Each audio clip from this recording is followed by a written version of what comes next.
Hey, welcome to another episode of the Philosophy Podcast. I am your host, Controversy, and to my right, ladies and gentlemen, my co-host, none other than Mr. Darren Love. And together, we are the Philosophy Podcast. Thank you to you guys for tuning in once again this week. Thank you for tuning in to a brand new episode. And yeah, without further ado, what is on the agenda for this week, mate? What is today's hot topic?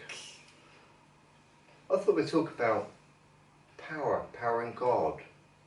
So this week, we're talking all about Power and God. power and God. Or God and power, whatever. And God or power. Both very, very interesting topics, of course, and something that many people have a multitude of different opinions and ideas and thoughts That's about. Right. Yeah. But what are your thoughts and ideas about power and God, mate? What your, what's you? I think we all kind of not all people, but we are kind of like gods, aren't we? Like little gods. Or we're God-like, aren't we? We're very powerful, I think, Yeah. And I think some people can become very powerful, can't they? Like kings and things, so powerful and very God-like.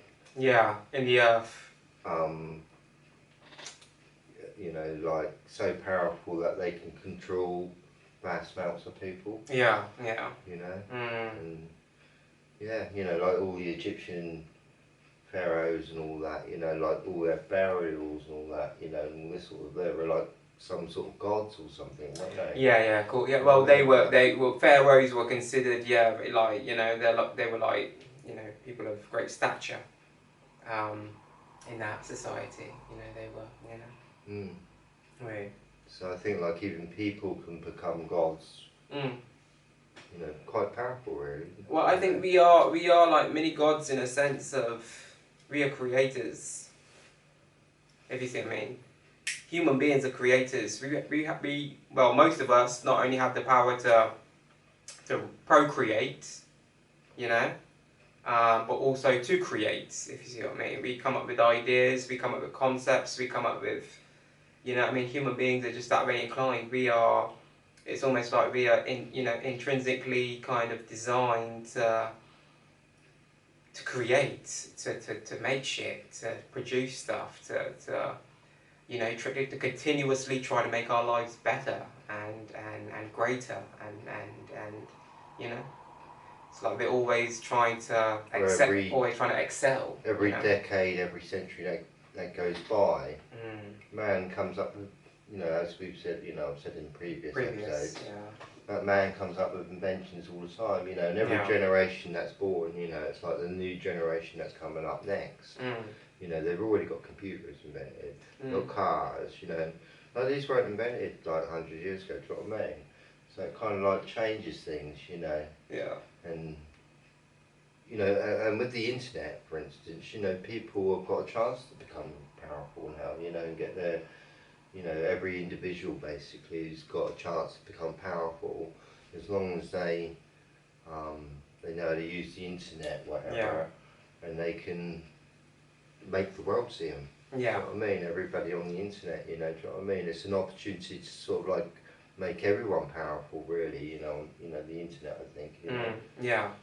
It's a powerful tool to, like you said, if you use it in the right way, you can use it to, amass a nice little fortune. There's lots of people out there that, like you said, are highly trained and skilled in how to use the internet and how it all works and all the different like algorithms for Instagram, Facebook, YouTube, business pages, like promotion campaigns, whether it be for music or your business or your products, or there's people out there that really know their SHIT and shit, their shit.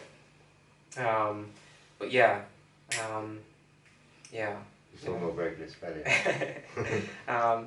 but yeah, there's some people out there that really know their shit, and you know they can do a lot. You know, they can make a lot of money with the internet. You know, they understand how it all works and how to use it to their benefit and to their favour.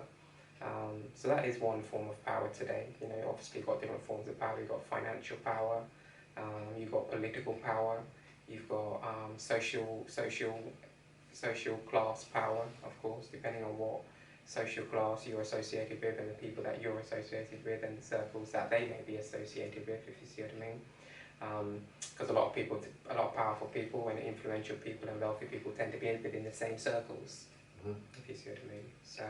Well, even each country, really, when you think about it, are always one more powerful than the other in a kind of way. In different ways, yeah. They change, you know.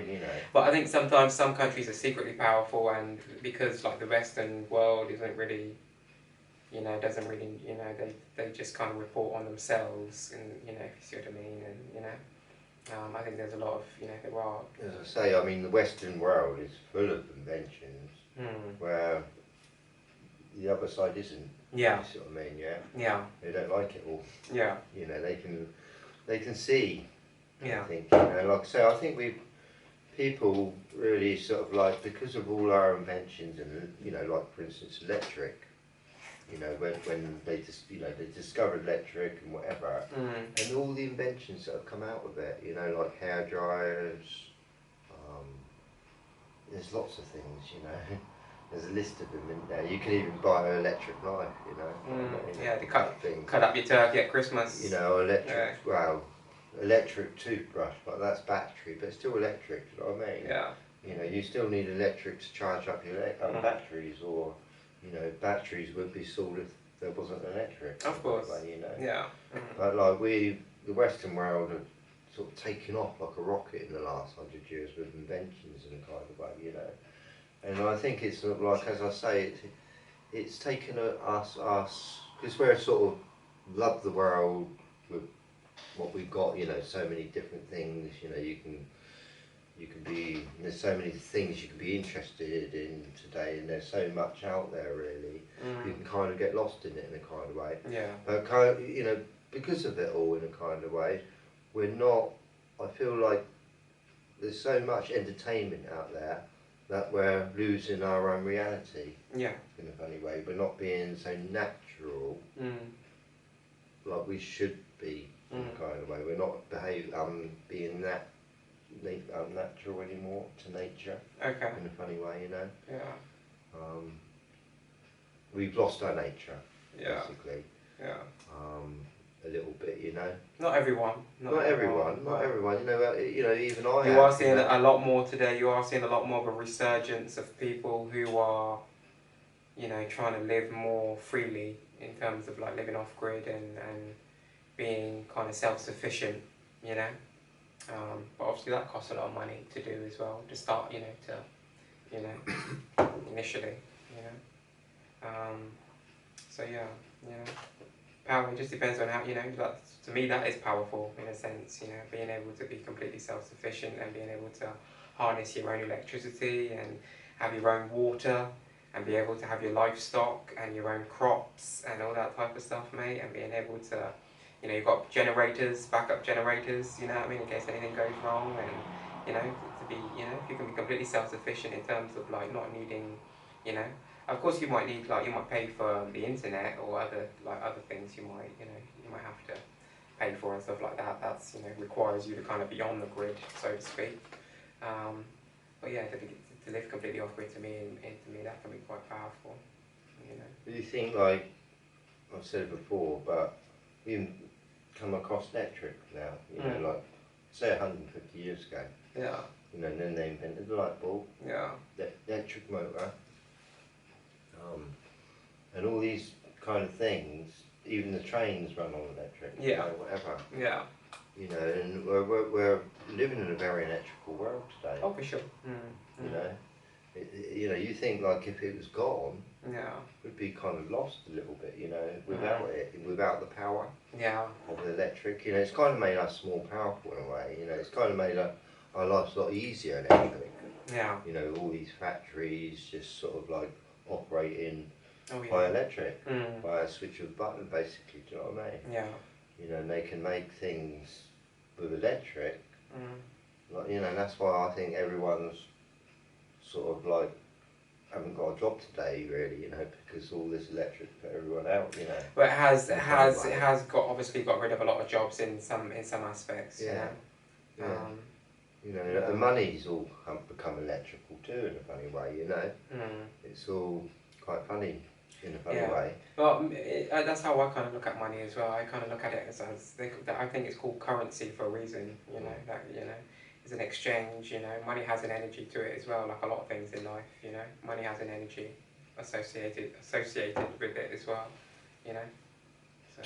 Well, it does, doesn't it? You know, like if you've got a lot of money, you can go to shops more and buy more, you know, and eat more. Yeah. You know, and you can afford to buy healthier food as well, more expensive food. Yeah, better quality.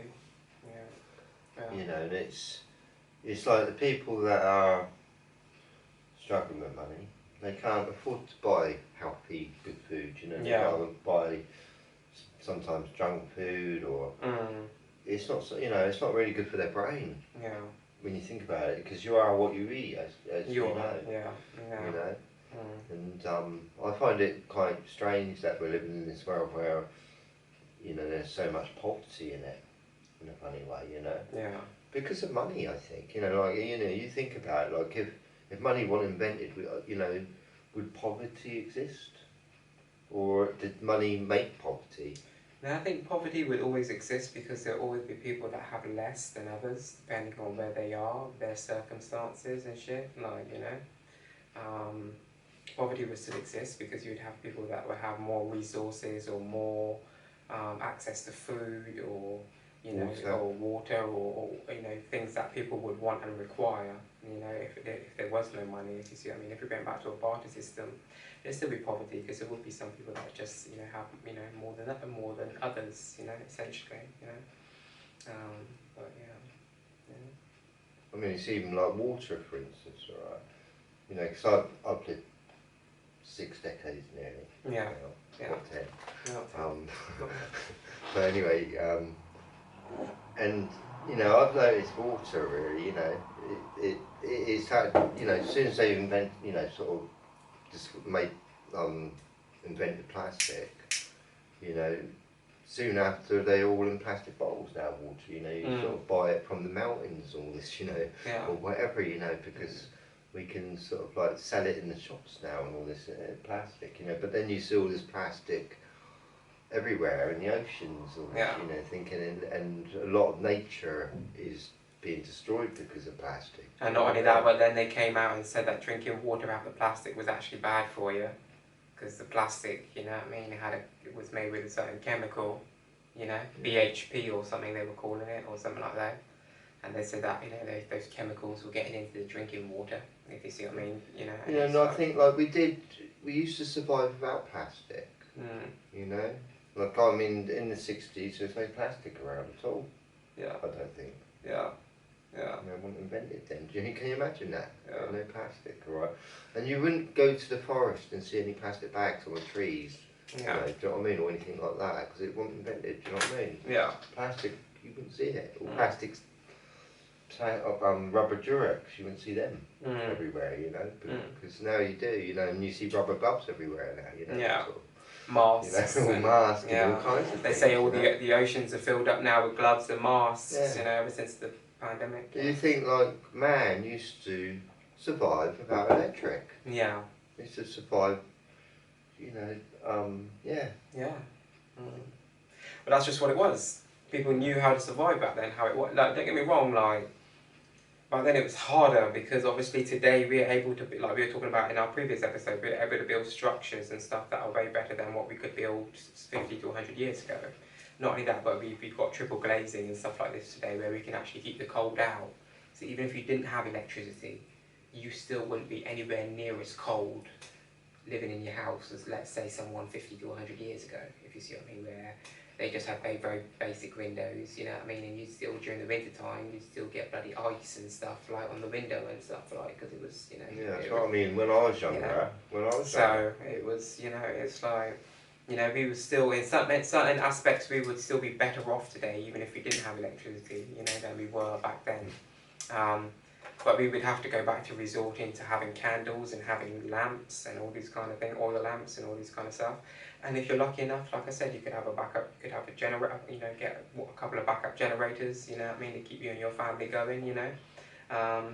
And you could also, you know, that would, you know, keep your electric going for a little while, and you would have to learn to cook by fire again, possibly, as well, you know, little, you know. I mean, you think about cavemen, you know, they didn't have windows in their caves. Yeah, of course, yeah. So they didn't need to double glazing. No. You know, well, I was going to say, single glazing. Well, you've got to remember too, back then people didn't live too long either. You know what I mean? The elements, is depending on where you were living and stuff too, the elements and stuff are that cruel. Some people only survived a few winters, you know what I mean? Like, you know. I think the animals were a lot bigger then, or there was a lot more of them. Yeah. I think they've been all hunted slowly, animals. Yeah. You know, apparently sort of in this area here, there used to be these big wild pigs here, but they've all gone extinct. Okay. Yeah. You know, and there used to be a lot more deer here and foxes, but they've all gone. Yeah. You know, there was a few there, but not many. You know, they're slowly disappearing. Yeah. You know, and even squirrels, you know, there's not so many around. Mm. You know, they do get run over. Yeah. You know, and hedgehogs, you know. Quite frequently. You know, hedgehogs are getting quite rare. You know, if you see a hedgehog, you know, you should take a photograph of it, you know, because they're getting rare. I have seen one or two recently, but late at night, like close to the rubbish as well. Like close to the rubbish bins. They're a bit like I mean? rats, yeah. You know, they do like rubbish. Close to the rubbish bins, you know, like a few weeks ago, I was going home late at night, you know what I mean, there was no one about, it was like early hours of the morning. I think I'd left, you know, I left here to go home, if you see what I mean, late at night. And yeah, I saw a hedgehog, you know. Yeah, they're a little bit like, they can be full of fleas as well, apparently, you know. But it depends how, again, like rats and hedgehogs or whatever, you know, if a city's dirty, it's going to attract rats, and rats can get dirty if the city's dirty, I think, if you're with me, you know. But if you've got a clean city, you're going to have clean rats, you know. I think rats do keep themselves clean. Unfortunately, where I live, right, all the rubbish and everything, recycling and everything used to be kept there used to be like a wooden, it used to be kind of boxed in, if you see what I mean, and all really tidy and all really nice, and you know, but someone came along late at night, I don't know if they were drunk or what, but set it all on fire. I think I told you about that. They set it all on fire, you know, and thankfully it didn't you know, catch on to any of the houses or anything, thankfully, you know. No, you didn't tell me about that one, no. Yeah, well, late at night, this is a few years ago, when my son was young, actually, not long after we'd moved into, you know, where we live in now, you know. And yeah, late at night I was changing my son because I was going to bed and I could smell that he had you know, his nappy needed changing, you know, whatever. And I was changing him just before I went back to bed, so I changed him and put him down back to bed. And I was just about to go off to sleep, and all of a sudden I could see like this orange light, like an orange light reflecting on the glass of the window. And mind you, obviously I've got the windows closed and the blind down, but I can still see like a very bright orange light. And I'm thinking, what the hell is that? Because I've never seen it before. Obviously, I've never seen an orange, you know, I've never seen anything like, you know, obviously never seen anything like that before. It never happened before, obviously. And yeah, someone had, you know, I saw someone run off, and all of a sudden I could see the bin going up in flames, you know, and then the next one, all the wooden panels all around it, and the other bins caught on fire, you know, and you know, a few people got on the phone and obviously called the fire brigade, and obviously they're just round the corner there, so within a couple of minutes, within about 5 to 7 minutes, they were there, you know, putting it all out, you know, asking a few people questions as to what happened, you know. But yeah. I mean, fire, it's very powerful, isn't it? You know, very powerful. But that was just ridiculous. Whoever did that was just a ridiculous act, because that fire could have, thankfully it didn't get that bad, but that could have potentially caught on to all the houses there, all the rooftops of the houses, and spread, if you see what I mean. But thankfully it didn't, if you see what I mean, you know. But, yeah. I mean, like I say, fire, I think people fascinated by it in a kind of way. You know, they find it beautiful for one. You know, and another thing, it keeps you warm. You know, I mean, I love it. Yeah. I love it with these. You know, I've been to a beach party with a fire there. You know, there's people around it. You know, and it's beautiful. You know, and it kind of takes you back to the past. That's how they used to, you know, be back in history. I think. You know, it is more. You know, we didn't have all this electric back then. You know.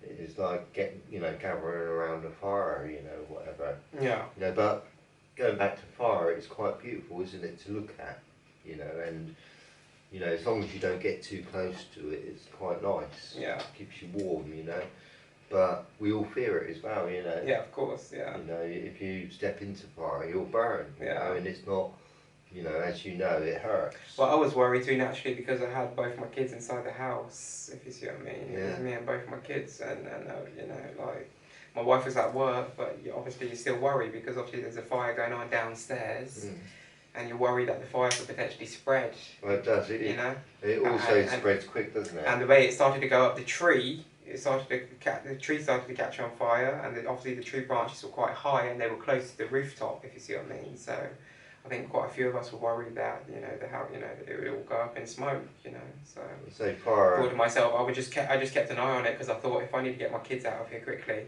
I'm just going to grab them and go, if you see what I mean. If I see it start to catch, you know what I mean, it starts to spread, I'm out, you know what I mean. I'm going to grab my kids and go, you know, get out as quick as possible, you know.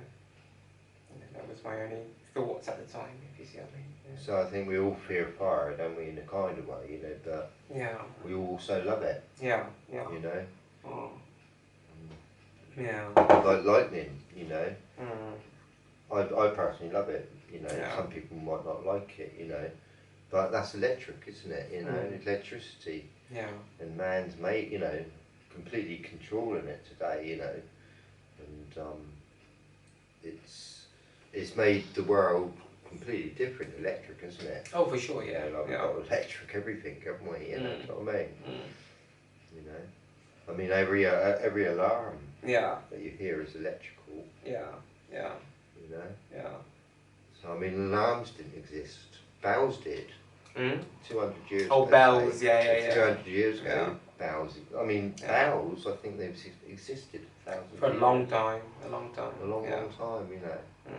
And for a long time, like you said, there used to be a time where bells used to be rung on the hour, every hour, from churches and all these large like cathedrals and all this kind of stuff. There used to be bell ringers. Oh yeah, that's right. Yeah. Every hour the bell would ring.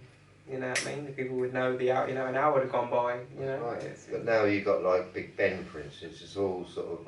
I don't think there's people pulling it every hour. You know, like strings, ropes. Sorry, not strings. Yeah. You know, I think it's all. I don't know.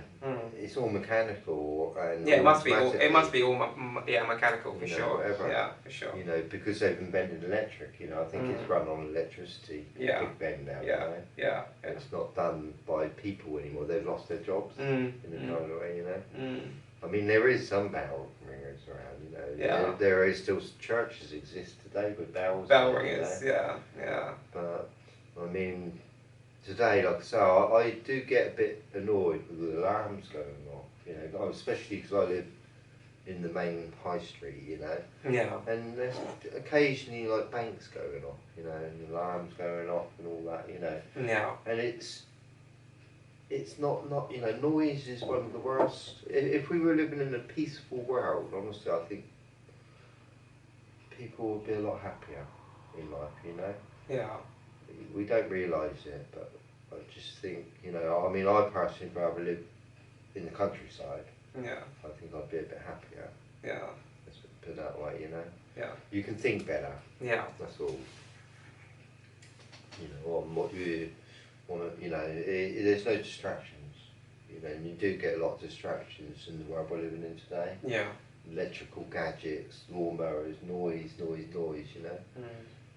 And you know, it's annoying for everyone, you know, but there's no laws on it. Yeah. In a funny way, you know. Like, no one's breaking the law by making a lot of noise. I mean, apparently there is a, you know, like if you went round shouting, you know, in the high street, whatever, you're breaking the law by causing a alarm. Yeah. Noise and alarm, you know. Mm. But everyone, how come everyone's driving around and making a noise, you know? And yeah. do you know what I mean? I just can't work out. You know, the ambulance is going by, but you know, really loud. Yeah. You know, I mean, I've got quite sensitive ears, and to be honest with you, every time an ambulance goes by, I also I've got a bit like this. Yeah. And I see other people doing that. You know, I think, hang on, Mm. this is quite disturbing. You know, it's not good for the mental health. Yeah. To be honest with you, I don't think. You know, Mm. I think people's mental health would be a lot better if we were living in the peaceful world. Yeah. We don't live in that. We don't exist in that world anymore, though, mate. But we're talking about power and God. Yeah. You know, and I was saying that, you know, we all kind of like, sometimes I feel like I'm God of my own existence, that's for sure. Yeah, yeah. You know, you are kind of God-like in a funny way, you know, like it's up to you what you decide to do, like in a kind of way, you know, up to you what you decide to do tomorrow. Yeah. You know, and they're all quite godly decisions in a funny way, you know, like I don't really like saying it, you know, but it's up to me if I want to take my life tomorrow, do you know what I mean? Yeah. You know, so it is quite a powerful thing, really. You know, you are a god to yourself, let's put it that way. That's yeah. You know what I mean? You are in charge. You are, in charge of your own reality. You know. That's like in one of my songs. I think in one of the lines in one of my songs that was, God has given you life, but it's up to you to create your own reality. Like, it's you guys, every decision you make has a domino effect in some way, shape or form, so, Well, you can cry all day, or you can be angry all day, or, do you know what I mean? Yeah. There are. And especially if you are a person that is got a lot of power, especially whether it be in the political field or whatever the case may be, you have to make big decisions every day, if you see what I mean, and powerful decisions, if you see what I mean, decisions that will affect and influence. Well, they do. I mean, like that, for instance, this decision to shut down all this, yes. that affected people's lives. Of course, a lot of people actually died because of it, whatever, or, I couldn't do that kind of job, do you know what I mean? I just couldn't sit there and make these decisions while people were dying around me, because what I said or done, or decided, do you know what I mean? I feel guilty, it's, I don't know, do you know what I mean? It's... But what made it worse was all the scandals that came out afterwards, and then meanwhile there were loads of people that weren't able to see their loved ones who had died, if you see what I mean, because of the restrictions, Yeah. So I think we're all in different boats in a kind of way, we're all in the same boat. Yeah. Sometimes, I think, but, yeah. Yeah, I think, like, I mean, it's like I think to myself, I could have been a doctor if I wanted to. Yeah. I never was. Yeah. And what makes a doctor become a doctor? Maybe it's because their parents were doctors too. Do you know what I mean? And things like this. Do you know what I mean? Yeah. And I think we're kind of like born and we grow up and you become whoever you are, for some reason, Yeah. We all gravitate towards different things, and we create our own destiny in a way, and like you said, in reality, anything you want to do in life or anything you want to pursue, you can do it. It's just up to you whether or not you're willing to do what it takes in order to do whatever it is. You know what I mean? So there might be some people that might want to go back to university to study something, to get a degree, but they might not have all the qualifications that they necessarily need in order to do that. So even before they can even think about going to university, they've got to go back to school to get those 2 or 3 or 4 qualifications that they need in order to then try to apply for university. They hope they get a spot. I'm just being random and just giving an example, but it's just whether or not you're willing to do what it takes to achieve it. If you want to become a chef, if you want to become a really good chef, you've got to go to culinary school.